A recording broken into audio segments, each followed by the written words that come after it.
सहनाववतु सहनौ भुनक्तु सह वीर्यं करवावहै तेजस्विनावधीतमस्तु मा विद्विषावहै। ओम शांति शांति शांति। वैदिक जीवन पद्धति की इस कक्षा में पुनः आप सभी का हार्दिक स्वागत है, अभिनंदन है। जीवन और जगत की भलाई के लिए हमको अहर्निश पुरुषार्थ करना चाहिए। पुरुषार्थ से ही व्यक्ति का जीवन सार्थक होता है और पुरुषार्थ ही हमारे जीवन का सत्य है। यदि पुरुषार्थहीनता हमारे अंदर आएगी तो पशुओं में और हमारे जीवन में कोई अंतर नहीं रहेगा। हम पशु प्रवृत्ति से ऊपर उठ करके एक ऐसी समृद्धि की ओर आगे बढ़ें जिससे अपना भी और इस संसार का भी कल्याण कर सकें। ऐसे अनेक प्रश्नों के उत्तर हमको वेदों में मिलते हैं और इस वेद विद्या को जो है हम पढ़ रहे हैं, समझ रहे हैं। पिछली कक्षा में कुछ प्रश्न आए थे और आज पुनः उन्हीं प्रश्नों को आगे हम दोहरा रहे हैं। उड़ीसा बलांगीर से गीतांजलि जी ने प्रश्न किया है, हम लोग बेल्ट, जूता, चप्पल आदि चमड़े आदि से बनी वस्तुओं का प्रयोग करते हैं, तो क्या ये अप्रत्यक्ष रूप से हिंसा है? और दूसरा प्रश्न किया है कि मनुष्य का जन्म पहला है कि अन्य प्राणियों का है, और क्या मनुष्यों के अतिरिक्त कुत्ते, पशु, पक्षी आदि भी कर्म करने की स्वतंत्रता उनको है? क्या उनको पुण्य पाप लगता है? ये प्रश्न पहले भी आया था, तो उसका उत्तर दे दिया है। इसका जो उन्होंने कहा है और एक प्रश्न किया है, जीवन का लक्ष्य क्या होना चाहिए? बहुत सुंदर प्रश्न है। तो पहली बात तो ये है कि जो कुछ भी हम धारण करते हैं, जो बैग है, बेल्ट है, जो भी चमड़े से जो बनी वस्तुएं, चर्म वस्तुएं हैं, तो चर्म का प्रयोग प्राचीन काल से होता रहा है। प्राचीन काल से वस्तुओं के रूप में पशुओं के चर्म का, जैसे अगर हम गांवों की बात करें तो वहाँ ढोलक या ऐसे जैसे बकरी की खाल या बकरे की खाल के बनाते थे, और जैसे पहले पानी कुएं से निकालते थे तो वो भी चमड़े का होता था। अनेक अनेक वस्तुएं होती थी। परंतु एक बात का हमको स्मरण रखना चाहिए कि जो पशु मर गए हैं, पशु मारे ना गए हों, पशु मर जाते हैं जब, तो उनकी खाल से बने, उनके चमड़े से बने, उनके चर्म से जो वस्तुएं बनती हैं, उनके प्रयोग में जो लोग प्रयोग करते हैं तो उनको हिंसा नहीं लगती है। लेकिन जो लोग मार करके, जैसे हिंसक जीवों को भी लोग मार देते हैं, शिकार कर लेते हैं, हाथी के दांत तोड़ देते हैं, और जो है पता नहीं क्या क्या करते हैं, जो शेर, चीते, बाघ आदि की जो है खाल की तस्करी करते हैं, उसके नाखून, उसके दांत बेचते हैं। ये बहुत बड़ा व्यापार है, इससे बड़ी हिंसा होती है।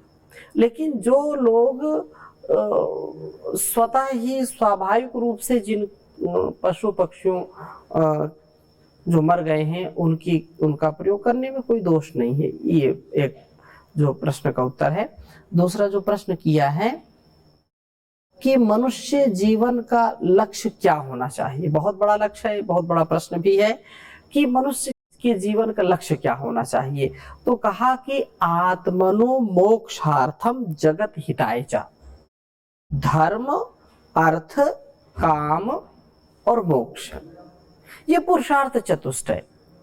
और इस पुरुषार्थ चतुष्टय में यदि और हम इसको छोटा करते हैं तो ये जो दो बातें सामने आई हैं कि हम प्रयास ये करें कि हमारा जीवन जो है वो आत्म कल्याण के लिए हो, आत्मनो मोक्षार्थम।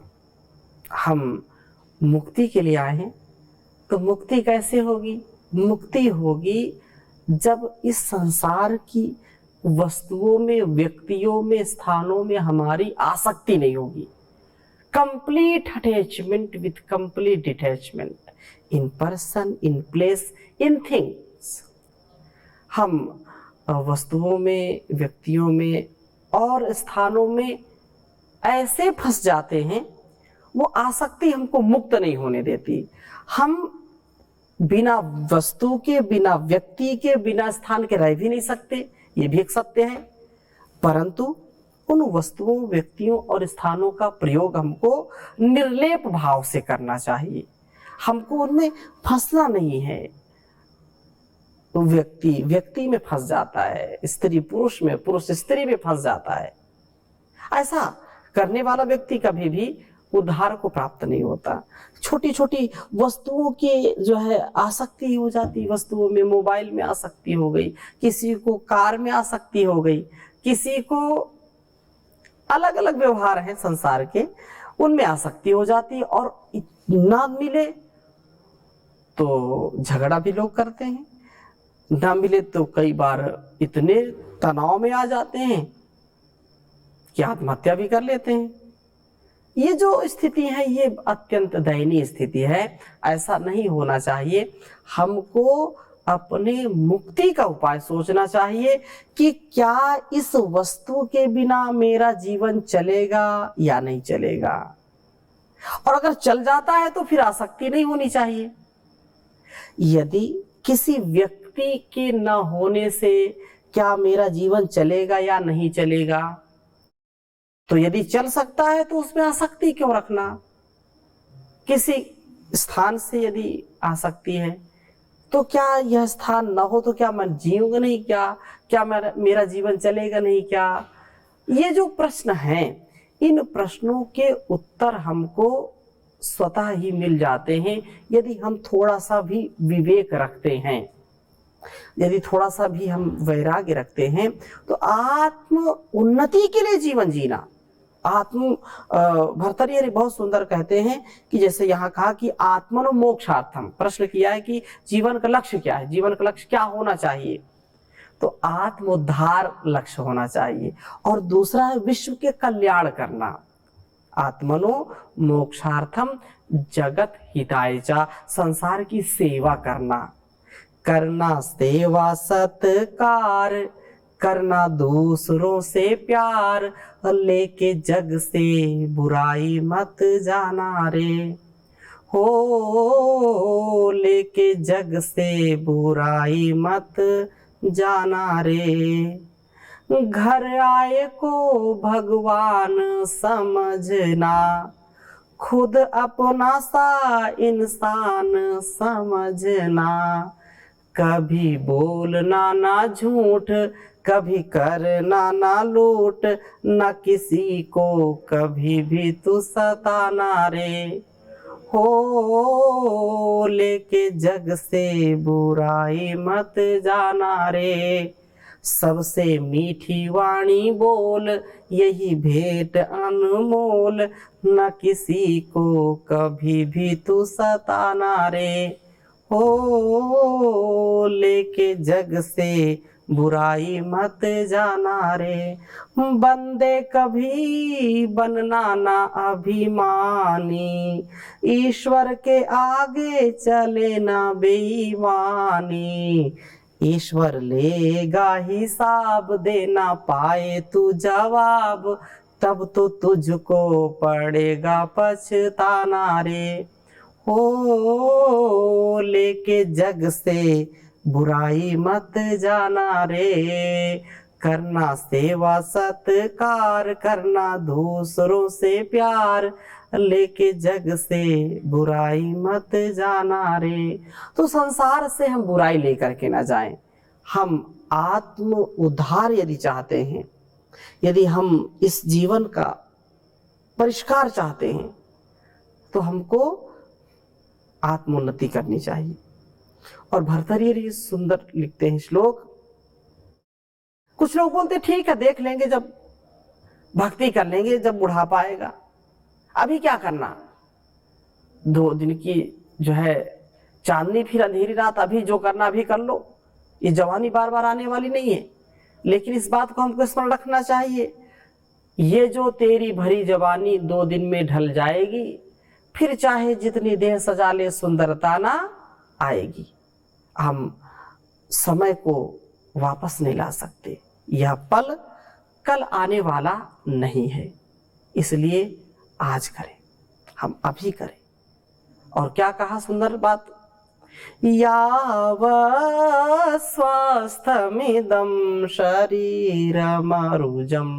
यावत् जरा दूरतो यावत् चेन्द्रिय शक्तिरा प्रतिहता यावत् क्षयो नायुषः आत्मा श्रेयसि तावदेव विदुषा कार्यः प्रयातो महान् संदीप्ते भवने तो कोप खननं प्रद्योद्यमः कीदृशः प्रद्योद्यमः कीदृशः।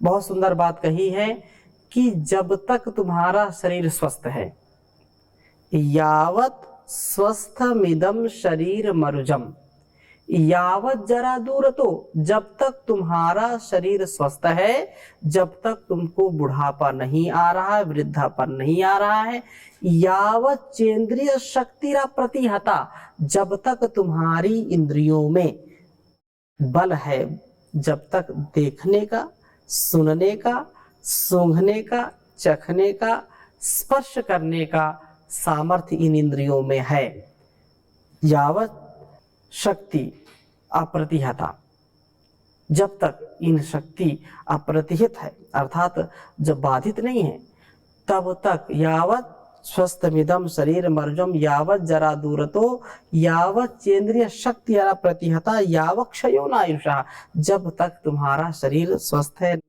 आयु जब तक तुम्हारी शेष है, तब तक आप पुरुषार्थ करो। आत्मा श्रेयसी तावदेव विदुषा, ये जो शरीर है स्वस्थ, इंद्रियां स्वस्थ हैं, तभी तक तुम आत्मोन्नति कर सकते हो।